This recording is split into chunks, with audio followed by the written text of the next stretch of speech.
السلام عليكم ورحمة الله وبركاته. الحمد لله رب العالمين، والعاقبة للمتقين، ولا عدوان إلا على الظالمين، والصلاة والسلام على أشرف الأنبياء والمرسلين وعلى آله وصحبه أجمعين ومن تبعهم بإحسان إلى يوم الدين. أما بعد، فقد قال الله تعالى في القرآن العظيم: أعوذ بالله من الشيطان الرجيم، بسم الله الرحمن الرحيم. قل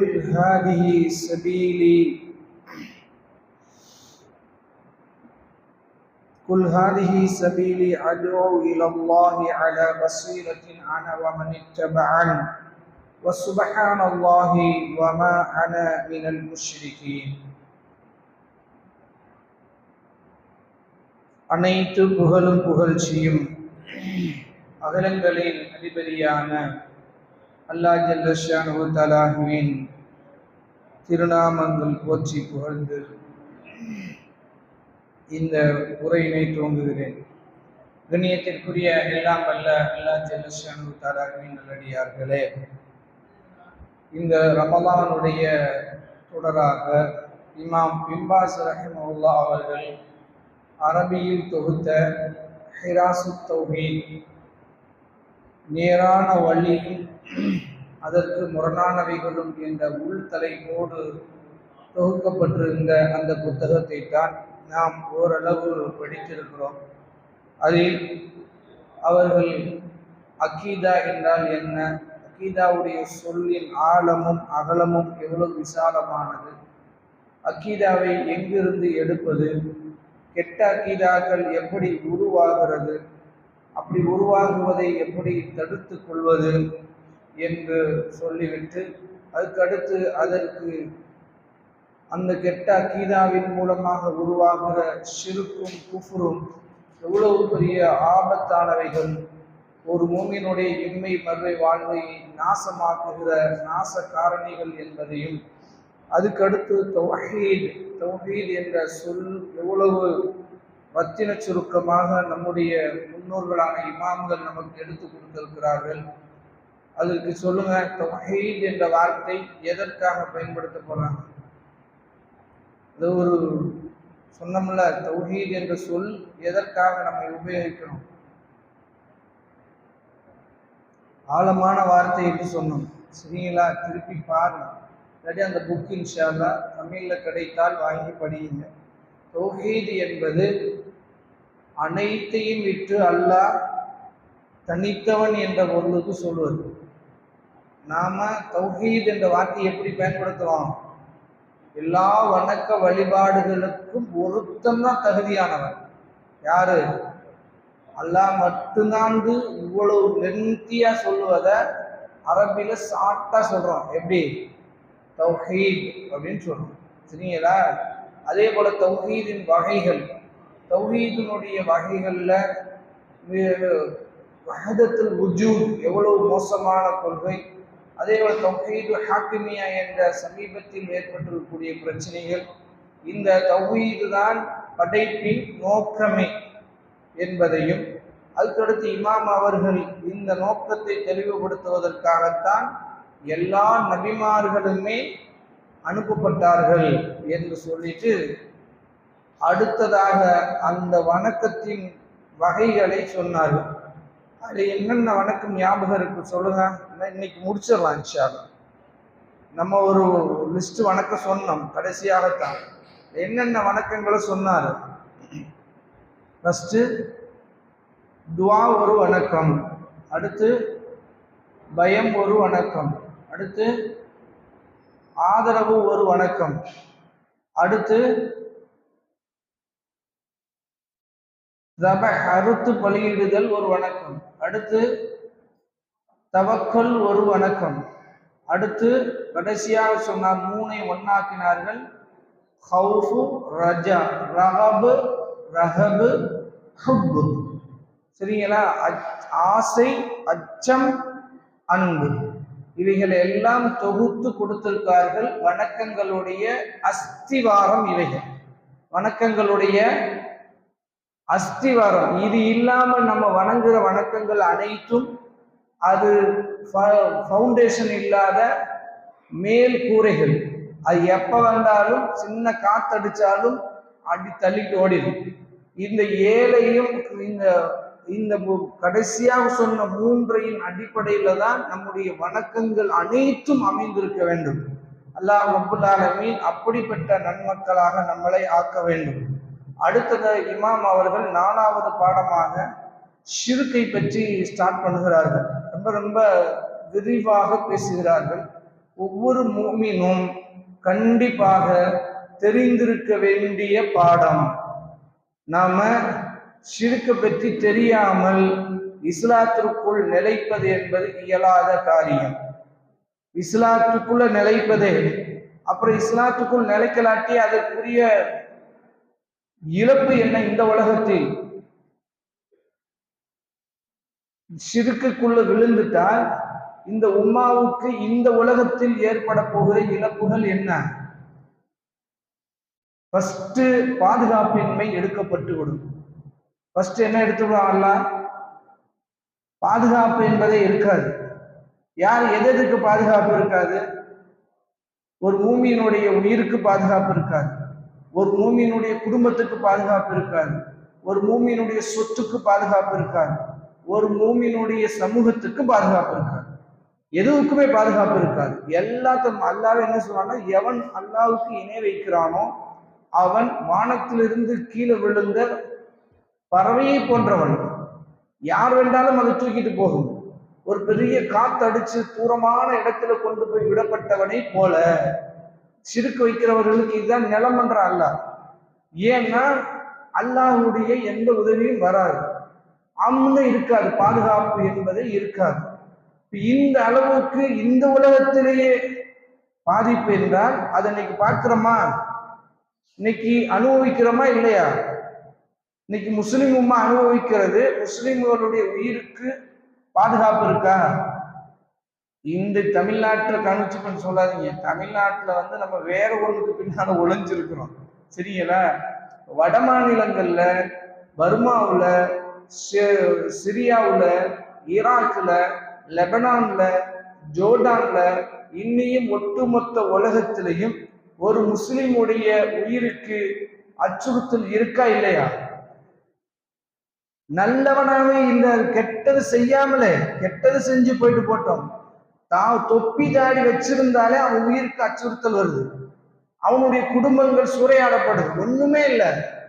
இன்னைக்கு இந்த கும்பமேளான்னு ஒண்ணு நடத்தினானுங்க.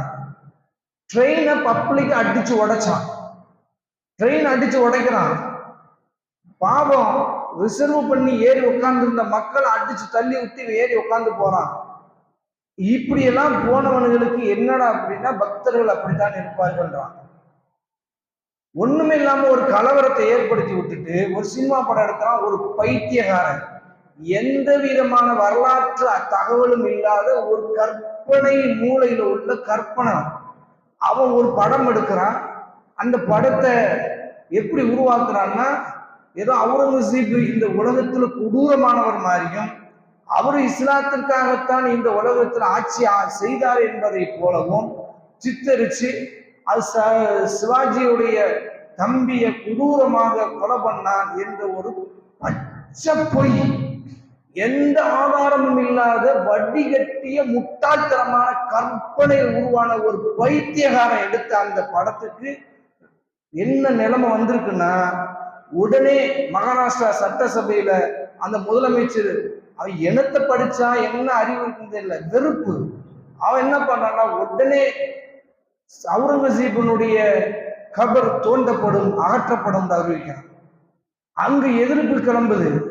எதிர்ப்பு கிளம்பி கலவரத்தில் பல்லாயிரக்கணக்கான முஸ்லிம்களுடைய சொத்துகள் சூறையாடப்பட்டுச்சு, அடிச்சு கொல்லப்பட்டுச்சு, எல்லாம் போலீஸே நின்று செஞ்சிச்சு. கடைசியா என்ன இன்னைக்கு நிலவரம் அப்படின்னா, இதை தடுப்பதற்கு என்னடா இப்ப என்ன செஞ்சிருக்காங்கன்னா, நான் யாரெல்லாம் இந்த கொந்தளிப்புக்கு ஆளானார்களோ அவருடைய வீடுகள் எல்லாம் இடிக்கப்படும் என்று புல்டோசர் கொண்டு போய் வச்சு இடிச்சுக்கிட்டு இருக்காங்க. வீடுகளை. எப்படி வரலாற்று வீடுகளை அழிக்கிறாங்க, வரலாறும் அழிக்கிறாங்க, எல்லாத்தையும் செய்யறாங்க. எல்லாம் செஞ்சா கேட்பதற்கு எங்கேயாவது ஒரு வழி இருக்கான்னா எந்த வழியுமே இல்லை. இது யாரிடத்துல முறையிடுவது? பிதுங்கி நிற்கிறோம் முஸ்லிம்கள். எத்தனை கோடி முஸ்லிம்கள் இருக்கிறோம்? 25 கோடி முஸ்லிம்கள் இருந்தும் எந்த பாதுகாப்பும் இல்லாமல் இருக்கிறோம்னா அடிப்படையில புரிஞ்சுக்கணும், ஷிர்க் நம்மிடத்தில் ஊடுருவி இருக்கிறது. இதை களையாமல் ஒரு காலம் இந்த இழிவிலிருந்து மீளவே இயலாது. நீங்க எத்தனை மாநாடுகள் நடத்தலாம், எத்தனை கட்சிகள் நடத்தலாம், எத்தனை வியூகங்கள் வகுக்கலாம், எல்லா வியூகங்களும் தோல்வியில தான் முடியும். ஒரே ஒரு வழிதான், ஷிர்க்கிலிருந்து மீள்வது. ஷிர்க்கை பற்றி படிப்பது ஃபர்ஸ்ட். அது எவ்வளவு பெரிய ஆபத்தானது, கொடூரமானது, படைத்தவனுக்கு செய்கிற மிகப்பெரிய கொடூரத்திலும் கொடூரமான மிகப்பெரிய அநியாயம் என்பதை முஸ்லிம்கள் உள்வாங்கணும் ஃபர்ஸ்ட். சர்வ சாதாரணமா கடந்து போயிட்டு இருக்கக்கூடிய ஒரு பாவம் இன்னைக்கு உலகத்துல இருக்குன்னா அது ஷிர்க் தான். அந்த அளவுக்கு மிக சாதாரணமா கடந்து போறோம். அதை பத்தி தான் இமாம் அவர்கள் ஸ்டார்ட் பண்றாங்க. இது எவ்வளவு பெரிய மோசமானது என்பதை அவர்கள் ஆரம்பிக்கிற போதே சொல்லுகிறார்கள். ரசூல் ஸல்லல்லாஹு அலைஹி வஸல்லம் அவர்கள் இந்த விஷயத்தில் மிக மிக மிக எச்சரிக்கை உணர்வோடு சஹாபாக்களுக்கு பாடம் நடத்தினார்கள். அதுல குறிப்பாக முஆத் இப்னு ஜபர் ரலியல்லாஹு அன்ஹு அவர்களோடு ஒரு பயணத்தில் இருந்த போது கோவேறு கழுதை, ஒரு கழுதையில 2 பேர் உட்கார்ந்துருந்தா எவ்வளவு டிஸ்டன்ஸ் இருக்கும்? ஒரு சீட்ல உட்கார்ந்த மாதிரி இருக்குமா? பைக்ல உட்கார்ந்த மாதிரி தானே இருக்கும். அவ்வளவுதான். கோவேறு கழுதையில உட்கார்ந்த இடையில சாஞ்சிக்கிறதுக்கு ஒரே ஒரு கட்டை தான் இருந்துச்சு. ரசூல்லா தான் அந்த கோவேறு கழுதையை ஓட்டிட்டு போறாங்க, பின்னாடி உட்கார்ந்து இருக்கிறாங்க முஆத் இப்னு ஜபர் ரலியல்லாஹு அன்ஹு. யா முஆத் அப்படின்னு கூப்பிடுறாங்க. ரசூல்லா அமைதியா இருக்கிறாங்க. அவர் சொல்றாரு, இந்த லப்பைக யா ரசூலல்லாஹ், அல்லாஹ்வுடைய தூதரை இருக்கிறேன், நான் அர்ப்பணம், சொல்லுங்க கேட்கிறேன்றார். 2 தடவை கூப்பிடுறாங்க, ஒண்ணு சொல்லல. 3ஆவது தடவை கூப்பிடுறாங்க ரசூல்லா, ஒண்ணு சொல்லல. அப்புறம் தான் ஆரம்பிச்சாங்க, மனிதர்கள் மீது அல்லாஹ்வுக்குரிய உரிமை என்னன்னு உனக்கு தெரியுமா? அல்லாஹ் ஒரு உரிமை வச்சிருக்கிறான். நாம் அல்லாஹ்வின் மீது என்ன உரிமை கொண்டாடுகிறோம்? எங்க வாப்பாவுக்கு உரிமை கொண்டாடுறோம்ல. எங்க வாப்பாவுடைய சொத்து யாருக்கு சொந்தம்? யாருக்கு சொந்தம்? பிள்ளைக்கு தான் சொந்தம். மனைவியுடைய சொத்து யாருக்கு சொந்தம்? கணவனுக்கு சொந்தம். கணவனுடைய சொத்து யாருக்கு சொந்தம்? உரிமை, அதான உரிமை. கடவுளுடைய உடல் யாருக்கு சொந்தம்? மனைவிக்கு சொந்தம். மனைவியுடைய உடல் யாருக்கு சொந்தம்? அந்த விஷயத்து குடும்ப வாழ்க்கைக்கு யாருக்கு சொந்தம்? ஒவ்வொருக்கும் ஒரு உரிமை இருக்கா? இந்த உரிமை என்ன ஃபர்ஸ்ட் புரிஞ்சுக்கணும். உரிமை இருக்கா இல்லையா? இருக்குல்ல. இந்த இடத்துக்கு என்ன உரிமை சொல்லுங்க பார்க்கலாம். இப்ப நம்ம உட்கார்ந்து இருக்கோம்ல, இந்த இடத்துக்குன்னு என்ன உரிமை இருக்கு? பள்ளிவாசல்ல உரிமை இருக்கு. இந்த பள்ளிவாசல் என்ற பெயர்ல என்ன உள்ளடங்கி இருக்கு? இந்த இடம் அல்லாஹ்வை வணங்குவதற்கு உரிமை பெற்ற இடம். அதான பொருள். கவர்மெண்ட் ஏன் இதுக்கு பள்ளிவாசல் பேர் கொடுக்குறான்? இந்த இடத்துல போய் அல்லாஹ்வை வணங்கிக்கங்க, உங்க உரிமையை நிலைநாட்டுங்க. அதான உரிமை பறிபோது, உரிமை பெற்று என்ன பறிபோது, உரிமைன்னா என்னன்னு தெரியாம உரிமை பறிபோதும். இப்ப நாம் அல்லாஹ்வுக்கு என்ன உரிமை எடுத்திருக்கிறோம்? அதான் கேட்கிறாங்க, மஹக்கல்லாஹி அலல் இபாத், மனிதர்கள் மீது அல்லாஹ்வின் உரிமை என்ன என்று உமக்கு தெரியுமா? அல்லாஹ் நம்மகிட்ட என்ன உரிமை எதிர்பார்க்கிறான்? நாம் அல்லாஹ்ட்ட வைக்கிற உரிமை அடுத்து, நம்ம மீது அல்லாஹ் என்ன உரிமை வைத்திருக்கிறான்? படைச்சிருக்கானா? அதானே படைச்சிருக்கானா? அல்லாஹ் தான் படைச்சிருக்கான்னு நம்புறோம். அது நம்மளை மட்டுமா படைச்சிருக்கான்? எல்லாத்தையும் படைச்சு வச்சிருக்கான்ல. உலகத்தையும் அவன் தானே படைச்சு வச்சிருக்கான். அதுல நம்மளை என்னத்துக்காக படைச்சிருக்கான்? என்ன உரிமை படைச்சிருக்கான்? படைச்சிட்டு நம்மகிட்ட என்ன உரிமை எதிர்பார்க்கிறான் என்றால் ஒரே 2 உரிமை தான். ஒண்ணு, அல்லாஹ்வை மட்டுமே வணங்கணும். அன்தஅபுதுல்லாஹ் வஹ்த, அல்லாஹ்வை மட்டுமே நீங்கள் வணங்கணும். வலா துஷ்ரிகு பிஹி ஷையா, அல்லாஹ்வுக்கு யாதொன்றையும் இணை வைக்க கூடாது என்பதால் அல்லாஹ் மனிதன் மீது எதிர்பார்க்கிற உரிமையை, அவன் என்னை படைத்து என் மீது என்ன உரிமை எதிர்பார்க்கிறான்னா, எனக்கு என்னை மட்டுமே வணங்கு, ஷிர்க் வச்சிராத. இப்ப அல்லாஹ் இப்படி வணங்குறாங்கல்ல, இப்படி வணங்குபவர்களுக்கு அல்லாஹ்விடத்தில் என்ன உரிமை இருக்கு? நாம அல்லாஹ்வுக்கு வணங்கிட்டோம், அல்லாஹ்வுக்கு இணை வைக்கல. இப்ப நாம் அல்லாஹ்ட்ட என்ன எதிர்பார்க்கணும்? அல்லாஹ் அவன் மீது என்ன கடமை ஆகிட்டான் தெரியுமா? நம்ம எதிர்பார்க்க உரிமைய அவர்களை நரகத்தில் போடாமல் தடுப்பது, சொர்க்கத்தை வழங்குவது நமக்கு அல்லாஹ் கொடுக்கக்கூடிய உரிமை. நாம் அல்லாஹ்ட்ட உரிமையா கேட்கலாம். நான் உனக்கு இணை வைக்கல, நான் உன்னை மட்டுமே வணங்கி இருக்கிறேன், நீ எனக்கு சொர்க்கத்தை கொடு, நரகத்தை விட்டு காப்பாற்று. இதுதான் ரெண்டு உடன்படிக்கைகளும். நாம நம் மீது அல்லாஹ் எதிர்பார்க்கிற உரிமை என்ன? அல்லாஹ்வை மட்டும் வணங்குவது, அல்லாஹ்வுக்கு யாரென்றையும் இணை வைக்காமல் இருப்பது. அல்லாஹ் நமக்கு வழங்குவதாக என்ன உரிமையை கொடுத்திருக்கிறான்? நரகத்தை விட்டு பாதுகாப்பேன், சொர்க்கத்தை கொடுப்பேன்னு உரிமை வழங்கிட்டான்.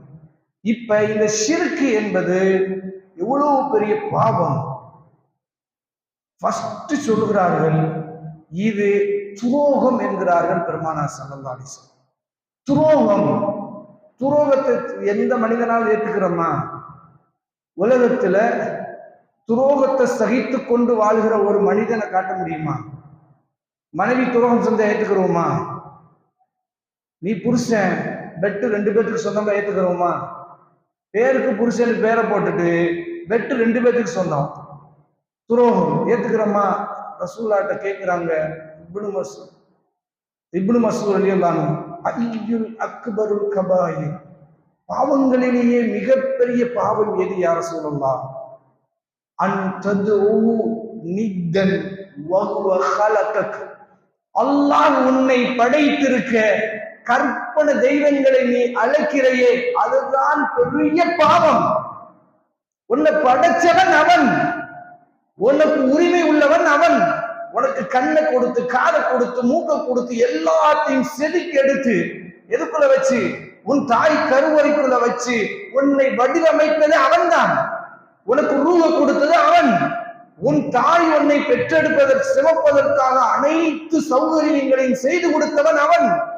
அதோட மட்டும் இல்ல, நீ பிறந்த போது இந்த உலகத்தில் யாருமே தாங்கிக் கொள்ள முடியாத வழியை, சிரமத்தை உன் தாயை தாங்கிக் கொள்வதற்கும், உன் தாய்க்கு அதை சரியான முறையில் நிறைவேற்றுவதற்கும் அந்த சக்தியை கொடுத்தவன் யார்? அல்லாஹ். எல்லாத்தையும் கொடுத்திருக்கிறான். அதுக்கு பின்னால் நீ வெளியில வந்த உடனே தாய்ப்பாலை தவிர எது கொடுத்தாலும் நீ செத்து போயிருப்பாய். ஒவ்வொரு மனிதனும் உணர வேண்டும், தாய்ப்பாலை தவிர வேறு எது கொடுத்திருந்தாலும் இந்த காற்றுக்கும், இந்த வெயிலுக்கும், இந்த நீருக்கும், இந்த உலகத்தினுடைய தட்பவெப்ப நிலைக்கு செத்து மடிந்திருப்பீர்கள். ஆனால் அல்லாஹ் அது வரைக்கும் எதுக்கு என்றே புரியாமல் இருந்த ஒரு விஷயத்தை அவனுடைய நெஞ்சத்தில் அமிர்தத்தை, பாலை சுரக்க வைத்தவன் யார்? அந்த பாலை உறிஞ்சி குடிக்கிற அறிவை கற்றுக் கொடுத்தவன் யார்? எல்லாத்தையும் செய்திருக்கிற அல்லாஹ் இது எல்லாத்தையும் ஒரு கண்ணு முன்னால தெரிந்து கொண்டே அவனுக்கு நீ இன்னொன்றை இணையாக்குகிறையே, அதுதான் பாவங்களிலேயே மிகப்பெரிய பாவம். இந்த பாவம் இன்னொரு இடத்தில் அல்லாஹ் சொல்லுகிறான், இது எந்த அளவுக்கு அநியாயம் என்றால், உலகத்தில் ஒரு மனிதன் இன்னொரு மனிதனுக்கு செய்யப்படுகிற அநீதங்களிலேயே எல்லா அநியாயங்களையும் விட மாபெரும் அநியாயம் அல்லாஹ்வுக்கு இன்னொன்றை இணையாக்குகிற மாபாதகம். நபி ஸல்லல்லாஹு அலைஹி வஸல்லம் அவர்கள்ட்ட ஒரு வசனம் ஓதி காட்டப்படுது, அல்லதீன ஆமனு வலம் யல்பிசு ஈமானஹும் பிகுல்ம், எவர்கள் ஈமான் கொண்டு அதுல லுல்மை கலக்கவில்லையோ அவர்கள் தான் பாதுகாப்பு பெறுவார்கள் என்று. அப்ப சஹாபாக்கள் வந்து கேட்டாங்க, அறியாமல், யா ரசூலல்லாஹ், ஷிர்க்கு யாருதான் ஈமான்ல கலப்படம் இல்லாமல் தூய முறையில் 24 மணி நேரம் அல்லாஹ்வை நம்பிக்கொண்டிருக்கிறோம். சில நேரம் அல்லாஹ்வை நினைக்கிறோம், சில நேரம் அல்லாஹ்வை மறந்து விடுகிறோம் அல்லது கவனமற்று இருந்து விடுகிறோம். அதுவா அப்படின்னு கேட்கிறாங்க. ரசூல் சொல்றாங்க, இல்ல இல்ல, இதை அல்லாஹ் ஒரு வரலாறாகவே பதிவு செய்து கொடுத்திருக்கிறான். லுக்குமான் என்பவருடைய வரலாறு சூரா லுக்குமான் என்று திருமறை குர்ஆன்ல ஒரு சூறாவுக்கு பேர் இருக்கிறது. 31வது அத்தியாயம். அந்த சூறாவில் லுக்குமான் தன்னுடைய பிள்ளையை அழைத்து சொல்லுகிறார். வஇத் கால லுக்குமான் லிப்னிஹி, லுக்குமான் தன்னுடைய பிள்ளையை அழைத்து சொன்னார், யா புனைய், என் அருமை மகனே, லா துஷ்ரிக் பில்லாஹ், அல்லாஹ்வுக்கு யாதொன்றையும் இணை வைத்து விடாதே. இன்ன ஷிர்க லவுல்முன் அதீம், ஷிர்க் தான் உலகத்தில் மாபெரும் அநியாயம். அல்லாஹ் படைத்திருக்க அவனுக்கு நிகராக கல்லையும் மண்ணையும் மரத்தையும் செடியையும் கொடியையும் கபரையும் இன்னும் தாயத்தையும் தவிடையும் எலுமிச்சம்பழத்தையும் காஞ்சி போன மிளகாயும் மஞ்ச தண்ணிகளையும் இணையாக்குகிறீர்களே. அல்லாஹ் உன்னை படைத்து உன் அழகை பாதுகாப்பதற்கு எத்தனை சௌகரியங்களை செய்து கொடுக்கிறான். ஆனால் அந்த அழகை பாதுகாப்பது வெறுமனமே காஞ்ச மிளகா மஞ்ச தண்ணி நம்புறையே மாபெரும் அநியாயம். அல்லாஹ் உன் நோயை கொடுத்து அந்த நோயை குணமாக்கிட்டான். ஆனா யாருக்கு நீ நன்றி செய்கிற? அந்த நோயை நிர்வாகிக்கிற அல்லாஹ்வுக்கு போறதை விட்டுட்டு யார்கிட்ட ஓடுறோம்?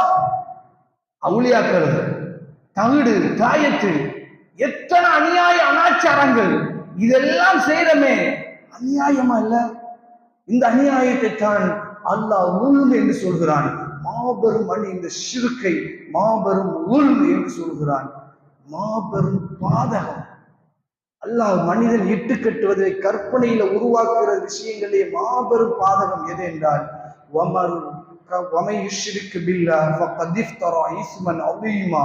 மனிதன் மகா பாவத்தை கற்பனை செய்கிறான் அல்லாஹ்வுக்கு இணையை ஏற்படுத்துவது என்று. இணையினுடைய அந்த ஷிர்கினுடைய வகைகளை இமாம் அவர்கள் பட்டியல் போடுகிறார்கள். இது தெரியலண்டா சின்ன இடத்தில் நாம் தடுமாறினோம். அல்லாஹ் ரப்புல் ஆலமீன் இந்த பாவங்களை செய்துவிட்டு நரகத்தில் போனதற்கு பின்னால் இந்த பாவங்கள் எவ்வளவு கடினமானது என்பதை அப்பத்தான் புரிவான் மனுஷன். இந்த தௌஹீத் எவ்வளவு இலகுவானது என்பதை அப்பத்தான் புரிவான். நரகத்துல கடைசியாக ரொம்ப ரொம்ப சின்ன தண்டனை அனுபவித்திருக்கிற ஒரு மனிதனிடத்தில் அல்லாஹ் பேசுவானா, இப்ன ஆதம், ஆதத்தினுடைய பிள்ளையே, லவ் அன்னமா ஃபில் அர்தி ஜமியா, இந்த பூமி முழுவதும் உனக்கு சொந்தமாக இருந்து மை இஃப்தத பிஹி, இந்த வேதனைக்கு ஈட்டு தொகையாக அதை கொடுக்க முன் வருவையா? எவ்வளவு? ஒட்டுமொத்த பூமியும் உனக்கு சொந்தமாக இருந்து அந்த சொந்தமான பூமியை ஒரு சின்ன வேதனை, நரகத்தினுடைய சின்ன வேதனைக்கு பரிகாரம் செலுத்தி தப்பிப்பதற்கு முன் வருவையா? அது சொல்லுவான், நான் ஆமாயா அல்லாஹ் கொடுப்பேன். அதுவன் இதை விட ஆதத்தினுடைய பிள்ளையின் முதுகுத்தண்டில் நீ இருந்த பொழுது உன்னிடத்துல நான் ரொம்ப அற்பத்திலும் அற்பமான ஒன்றைத்தானே எதிர்பார்த்தேன். என்ன சொல்லியிருந்தேன்? அல்லாஹ் துஷ்ரிகூ பிஹி ஷையா, எனக்கு எதையும் இணை வைத்து வந்துடாத. இந்த உலகத்துக்கு நம்ம வந்த நோக்கமே வணங்குவதோட மட்டும் இல்ல, இந்த பிடிமானத்தில் இருந்துதான் நாம் மௌத்தாகணும். இந்த பிடிமானத்தை தகர்ப்பதற்கு பல காரணிகள் வரும். ஆனால் இந்த பிடிமானம் அல்லாஹ்வுக்கு யாதொன்றையும் நாங்கள் இணை வைத்து விட மாட்டோம் என்ற நிலையில் நீங்கள் இருந்து மௌத்தாகணும். அப்படி மௌத்தாகிட்டு வா என்றுதான் உனக்கு நான் அனுப்பினேன். ஆனா உலகத்தில் மறுத்தாய். எல்லாம் உனக்கு இலகுவானது இல்ல, ஷிர்க தவிர மற்ற எல்லாத்தையும் ஓகேங்க. ஆனா ஷிர்குக்கு மட்டும் இல்ல நான் செய்வேங்க. இப்ப இதை பற்றி பேசி ஒரு புரோஜனம் இல்லைன்னு அல்லாஹ் அவனை கைகழுவான் என்று பெருமானார் ஸல்லல்லாஹு அலைஹி வஸல்லம் சொல்கிறார்கள். மறுமையில் நஷ்டவாளிகளில் மிக மோசமான நஷ்டவாளிகள் இந்த ஷிர்க்வாதிகள் தான். இதை பாடமாக எதெல்லாம் எப்படி ஷிர்காக அமையும் என்று இமாம் அவர்கள் அந்த புத்தகத்தில் சொல்கிறார்கள். நான் இதை எப்படியாவது கடைசி 10ல் எடுத்துன்னு நினைச்சேன். அல்லாஹ் அதுக்கு வாய்ப்பு கொடுக்கல. இன்ஷா அல்லாஹ் நோன்பு கழித்து அதை ஒரு பாடமாக எடுக்கலாம் என்று நாம் நியத்து வைத்திருக்கிறோம். அல்லாஹ் அதுக்குரிய தௌஃபீக்கை தரணும். தெரியாம ஈஸியா வழிகட்டு போயிடும், ஈஸியா போயிடுவோம். போனதனுடைய இழப்பு என்ன என்பதை புரிஞ்சுக்கணும். இந்த உலகத்தில் ஏதோ தமிழ்நாட்டில் பாதுகாப்பாக இருக்கிறோம் என்ற நம்பிக்கை கொஞ்ச காலம் இருக்கலாம். ஆனா ஷிருக்கு ஊடுருவ அந்த பாதுகாப்பு வளையத்தை அல்லாஹ் உடைத்து வேறொரு வழியை நமக்கு திறந்து விட்டு விடுவான். அல்லாஹ் பாதுகாக்கணும். ஷிருக்கு இல்லாமல் நம்ம இருக்கிற வரைக்கும் உலகமே சேர்ந்து வந்தாலும் நம்முடைய உயிரையோ நம் குடும்பத்தையோ நம்முடைய சொத்தையோ நம் சமூகத்தையோ ஆட்டவும் முடியாது, அசைக்கவும் முடியாது. இந்த உத்தரவாதம் பெருமானார் ஸல்லல்லாஹு அலைஹி வஸல்லம் நமக்கு கொடுக்கிறார். இந்த உத்தரவாதத்தை அல்லாஹ் கொடுக்கிறான். அசைக்கவே முடியாது, நிற்போம். இவ்வுலகமே சேர்ந்து வந்தாலும் நிற்போம். அதான இன்னைக்கு உலகம் பார்த்துக்கிட்டு இருக்கு. ஒட்டுமொத்த உலகத்தினுடைய வல்லரசுகள் வெறுமனமே 24 மணி நேரம் தான். கியூபா என்ற ஒரு நாடு இன்னொரு நாட்டு மீது போர் தொடுத்துச்சு. எவ்வளவு நேரத்துல ஜெயிச்சாங்க? 24 மணி நேரம் தான். போனா ஜெயித்தா சொந்தமாக்கிக்கிட்டான். அதே போல ரஷ்யா பேரரசு, பெரிய வல்லரசு, அங்கு நின்று போராடி கொண்டு உக்ரைனை சுக்குநூறாக துவம்சம் பண்ணி கொண்டு இருக்கிறது. அவங்களால் தாக்கு பிடிக்க முடியவே இல்லை. வெளிப்படையில அப்படி ஜெயிச்ச மாதிரி உக்ரைன் உயிரோட இருக்கிற மாதிரி காட்டிட்டு இருக்கான்.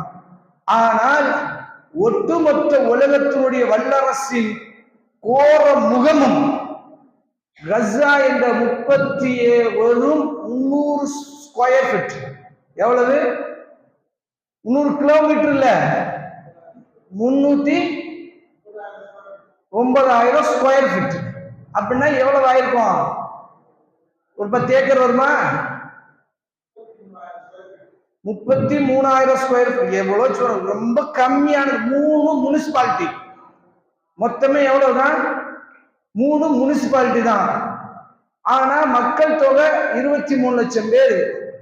அவர்களை அமெரிக்கா நேட்டோ படைகள், ஐரோப்பிய நாடுகள், நீங்க வெறுமனமே இஸ்ரேல் யுத்தம் பண்ணிட்டு இருக்கு நம்பாதீங்க. எல்லாம் இருக்கிறான். இத்தாலி வீரர் இருக்கிறான், ஜெர்மனி வீரர் இருக்கிறான், பிரான்ஸ் வீரர் இருக்கிறான், அமெரிக்க நாய்கள் ஓநாய்கள் அங்க இருக்கிறது, இன்னும் யூத நாய்கள் இருக்கு, எல்லாம் இருக்கிறது. எல்லோரும் சேர்ந்து சுமார் அக்டோபர் 7, 2023 இருந்து இன்னைக்கு 2025 கிட்டத்தட்ட நவம்பர், ஏப்ரல், மே, ஜூன், ஜூலைன்னு போயிட்டு தான் இருக்கும் போல. அவ்வளவும் போயிட்டு இருக்கு. 530 நாட்களாக அவர்கள் யுத்தம் செய்து பார்க்கிறார்கள். அந்த மக்களுடைய உறுதியை குலைக்கவே முடியலை. ஏன் குலைக்க முடியலன்னா ஈமான்ல பிஸ்டான் ஷிர்க்க விட்டு ஓரமா நிற்கிறார்கள். அங்கு வந்து நடக்கக்கூடிய அந்த யுத்தத்துல வேறு எங்களுக்கு இப்படி வந்துருச்சுல்ல, ஒரே வார்த்தை ஹஸ்புனல்லாஹு வ நிஅமல் வக்கீல், அல்லாஹ் எங்களுக்கு போதுமானவன், அல்லாஹ் எங்களுக்கு பொறுப்பேற்பான் என்று சொல்லி நிற்கிறார்கள். ஜெயிக்க முடியல. ஏன்? அமெரிக்கா விழுவிழுங்கி நிற்குது. யாரா இவனுங்க? இங்க இருந்து நான் வர்றான், எப்படா இவனுக்கு வர்றானுங்க, எப்படா இவனுக்கு அடிக்கிறானுங்க, என்னங்க வெறுமனமே இல்ல. போயிட்டு வந்த இஸ்ரேல் முஸ்லிம்கள் இவ்வளவு குண்டு மலை பொழிஞ்சுட்டு இருக்கான், அமைதியா தூங்கி நிற்கிறாங்க, சோம்பு வைக்கிறாங்க, எல்லாம் செய்யறாங்க. ஆனாலும் அதுல ஒரு பெரிய குரூர் என்ன தெரியுமா? அந்த சாட்டுதல், இந்த ஈமான்ல ஷிர்க் இல்லாமல் இருந்தால் எப்படி வார்த்தை வெளிப்படும் என்பதற்கு ஒரு 35-30 வயது பெண் அல் ஜசீராவுக்கு பேட்டி கொடுத்துருக்காங்க. அந்த வீடியோ இருக்கு, போய் கேட்டுப்பாங்க. அந்த அம்மாட்ட கேட்குறாங்க, உங்க எப்படி இருக்கு சுச்சுவேஷன்? ஒன்றும் இல்லை, எல்லாம் முடிஞ்சிருச்சு. என்ன முடிஞ்சிருச்சுன்றீங்க? ஆமா, என் பிள்ளைகள், என் கணவனார் எல்லோரும் நோன்பு வச்சோம். நீங்க சாப்பிட்ற மாதிரி சகர்ல மூக்கு முட்டை தின்றுட்டு இஃப்தாருக்கு வகை வகையா வச்ச ஒன்றும் இல்லை. எங்களுக்கு இஃப்தார்லையும் ஒன்றும் இல்லை, எங்களுக்கு சகர்லையும் ஒன்றும் இல்லை. வெறும் தண்ணியை குடிச்சுதான் நோன்பு வச்சோம். தண்ணியை குடிச்சா நோன்பு திறந்தோம். 2 நாள் தொடர்ந்தோம், 3 நாள் தொடர்ந்தோம். எங்களால முடியல. என் பிள்ளைகள் அழுக ஆரம்பித்தது, என் கணவனே என்னை கெஞ்ச ஆரம்பித்தாரு, வீட்டுல ஏதாவது இருக்கான்னு பாரு. ஒண்ணுமே இல்லை.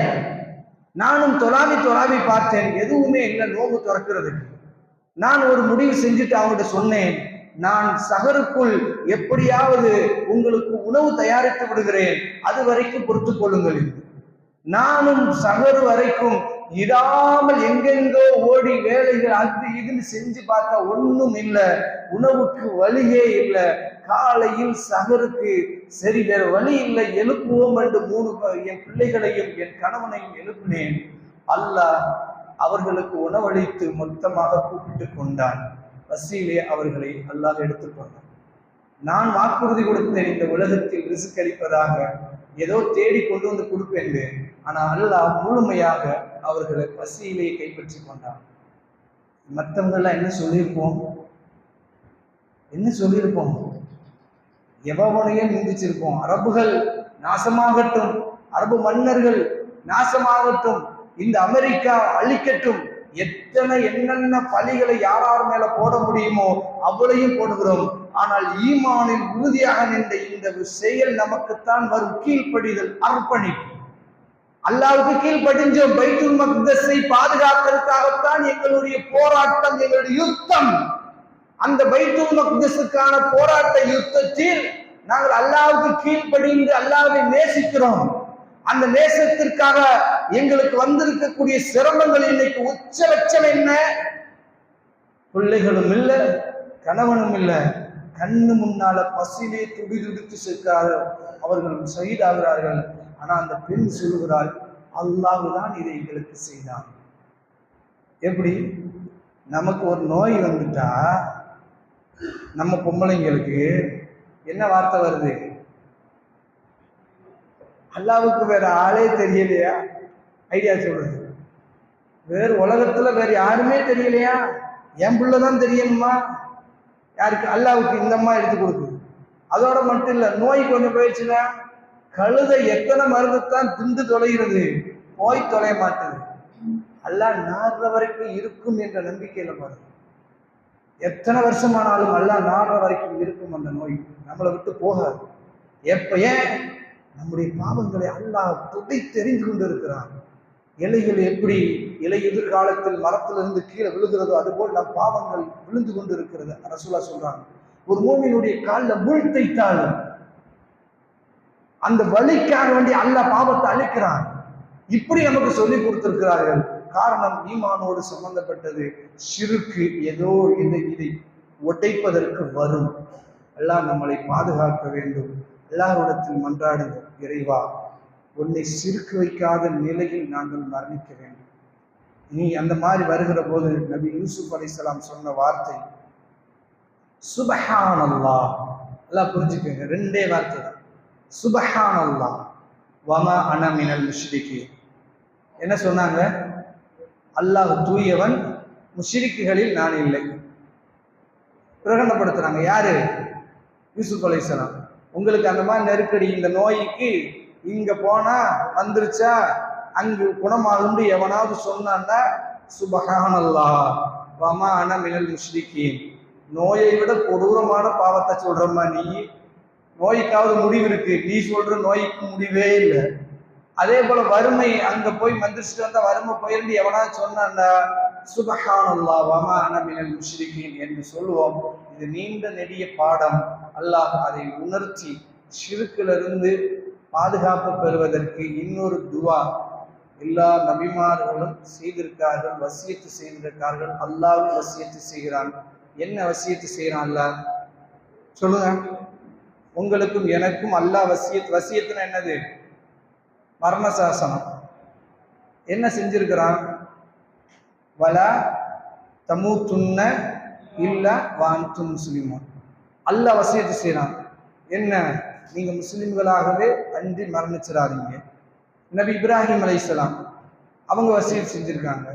நபி யாக்கூப் அலைஹிஸ்ஸலாம் 12 பிள்ளை இருந்தாங்கல்ல, அவங்களை எல்லாம் கூப்பிட்டு வச்சு அவங்க என்ன கேட்டாங்க? இன்னல்லாஹ் அஸ்தஃபா லக்குமுத்தீன். அல்லாஹ் இந்த மார்க்கத்தை உங்களுக்கு தேர்ந்தெடுத்திருக்கிறான். வலா தமூத்துன்ன இல்லா வான்தும் முஸ்லிமூன். நீங்கள் முஸ்லிம்களாகவே தவிர மரணம் அடைஞ்சிடாதீங்க. யார் மரண தருவாயில் யாக்கூப் அலைஹிஸ்ஸலாம் தன்னுடைய பிள்ளைகளுக்கு வசியத்து செய்து விட்டு போனார்.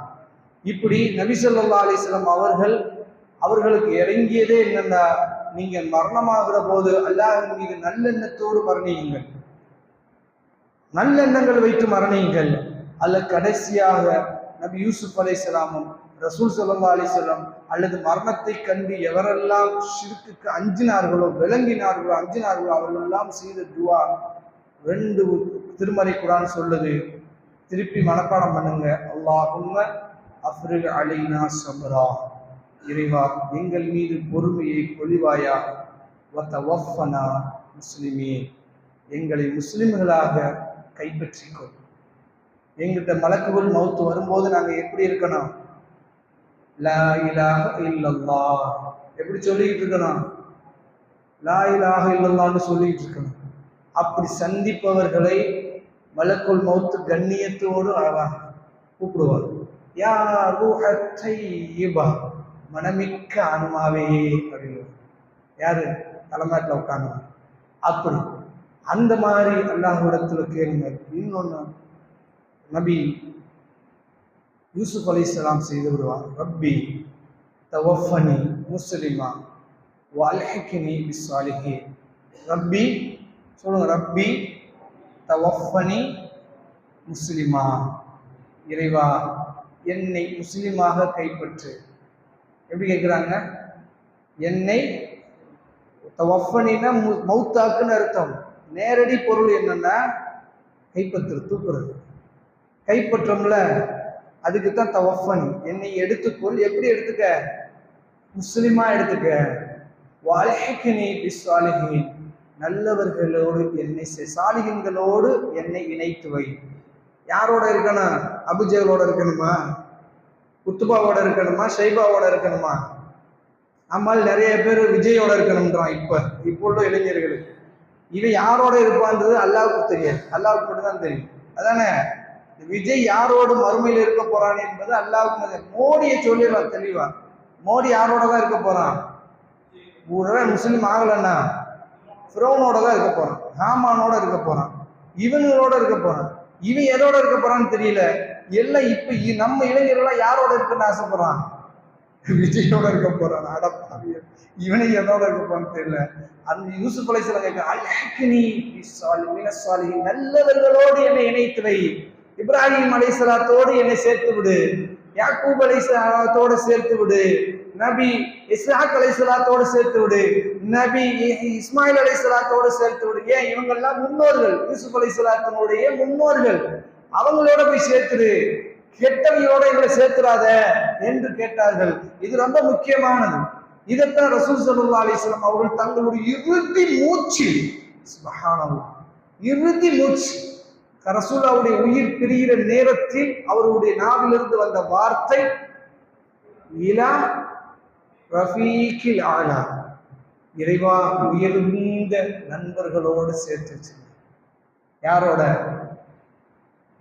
யூசுப் அலைஹிஸ்ஸலாம் நபிமார்களோடு என்னை கொண்டு போய் சேர்த்துருந்தாங்க.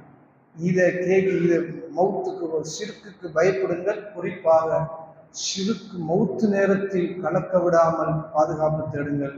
அல்லாஹ் ரப்புல் ஆலமீன் ஷிர்க்கை படிப்போம், ஷிர்க்கில் எச்சரிக்கையாக இருப்போம், ஷிர்க் இல்லாமல் மரணிப்போம். நம்முடைய குடும்பத்திற்கும் நாம் இதை பாடமாக சொல்லி ஷிர்க் இல்லாமல் நம்முடைய குடும்பத்தை பாதுகாப்போம். அல்லாஹ் தௌஃபீக் செய்வானாக. வாஹிரு தஅவானா அல்ஹம்துலில்லாஹி ரப்பில் ஆலமீன். அஸ்ஸலாமு அலைக்கும் வரஹ்மத்துல்லாஹி வபரகாத்துஹு.